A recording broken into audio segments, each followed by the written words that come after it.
প্রতিটা বিবাহিত মেয়েদের সকালবেলা ঘুম থেকে উঠেই মাথার মধ্যে একটাই চিন্তা থাকে, সেটা হচ্ছে সকালবেলা কি রান্না করতে হবে, দুপুরে কি রান্না করতে হবে, এই সব কিছু আর কি। হ্যালো এভরিওয়ান, আসসালামু আলাইকুম, সবাই কেমন আছেন? তো চলে আসলাম বাবার বাড়ির আরও একটা নতুন ব্লগ নিয়ে আপনাদের সঙ্গে শেয়ার করতে। তো সকাল সকাল ঘুম থেকে উঠেই দেখি যে আম্মা অনেক কিছু রান্না করেও ফেলেছে, আবার অনেক কিছু চুলাতে বসেও আছে। মেয়েরা বাবার বাড়িতে আসলে মায়েদের যেন উৎসব লাগে। তো এদিকে হচ্ছে মা গরুর পায়াগুলো সেদ্ধ করে নিয়েছিল, আর এটা আমাকে একটু রান্না করতে বললো। তো আমি হাতে মেখে চুলাতে বসিয়ে দেবো। সবসময় আমি গরুর পায়াগুলো মশলা বেটে তারপর রান্না করি, এই পেঁয়াজটা মূলত বেটে দেই, কিন্তু আজকে হঠাৎ করে কেটেই দিলাম।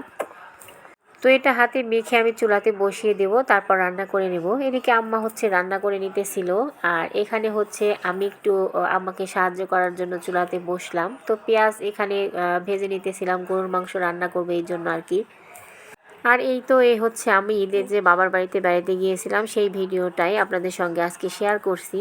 আর এই তো এখানে গরুর মাংস রান্না করতেছি, যেহেতু কোরবানির ঈদ বলে কথা, গরুর মাংস কিন্তু সবার বাড়িতেই প্রতিদিনই খাওয়া হচ্ছে প্রায়। আর আমরা যেহেতু বাবার বাড়িতে আছি দুই বোন মিলে, তো এখন তো আমার আম্মা প্রতিদিনই প্রায় মাংস রান্না করতেছিল। তো এখানে হচ্ছে ভাজা পিঠাও বানিয়ে নিতেছিল। মায়েদের যত কষ্টই হোক না কেন, মেয়েরা বাড়িতে আসলে যেন মায়েদের উৎসবে মেতে ওঠে। আর যত কষ্টই হোক, রান্না বান্না করে মেয়েদেরকে খাওয়াবেই, এটা হচ্ছে মায়েদের মনের শান্তি।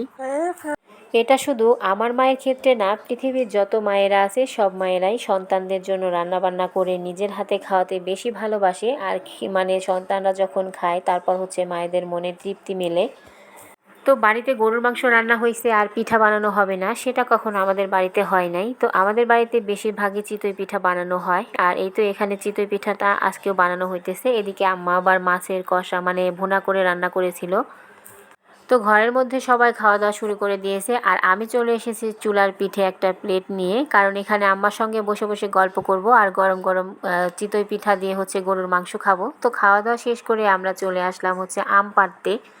আর এই তো এখানে অনেকগুলো আম ধরেছিল এই গাছটাতে, এটা হচ্ছে মূলত রূপালী আমের গাছ। এক একটা আম গাছে অনেকগুলো আম ধরেছিল। আর এই তো আমরা হচ্ছে আমগুলো পেড়ে হচ্ছে বাড়ি যাওয়ার সময় বাড়িতে নিয়ে যাব, সেজন্য আমগুলো পাড়তেছিলাম। আর এই যে দেশি আমের থেকে এই রূপালী আমগুলো খেতে এত মিষ্টি, তো এটা খেলে যারা আম পছন্দ করে তারা কিন্তু এই আমটা ভীষণভাবে পছন্দ করে। তো এখানে হচ্ছে আমার ভাই আমগুলো পাড়তেছিল, আর আমি আর স্বচ্ছবাবু মিলে হচ্ছে আমগুলো তুলতেছিলাম। ছোটবেলায় ঝড় আসলে দেখা যেত আম পড়লে দৌড়ে গিয়ে আমগুলো কুড়িয়ে নিয়ে আসতাম, কিন্তু বড় হবার পর আর সেভাবে করে আম কোড়ানো হয়নি। তো অনেক বছর পর আজকে হচ্ছে আমগুলোকে কোড়ালাম। শ্বশুরবাড়িতে যদিও অনেক আম গাছ আছে, তো আমার কখনো এই আমগুলো পাড়াও হয়নি বা কোড়ানোও হয়নি। তো এখানে বেশ কিছু আম আমরা পেড়ে নিয়েছিলাম, আর আজকে হচ্ছে এই কাঁচা আম দিয়ে আমের জুস বানিয়েও খাবো। তো সবগুলো আম কিন্তু পাড়া হয়ে গেছে, আর আমরা এই যে কুড়িয়েও নিলাম। আর এদিকে হচ্ছে ঘরের মধ্যে ঢুকে আমরা হচ্ছে এখানে কাঁচা আমের জুস বানিয়ে নিয়েছিলাম। এটা খেতে কিন্তু ভীষণ মজার, গরমের মধ্যে খেতে বেশি ভালো লাগে।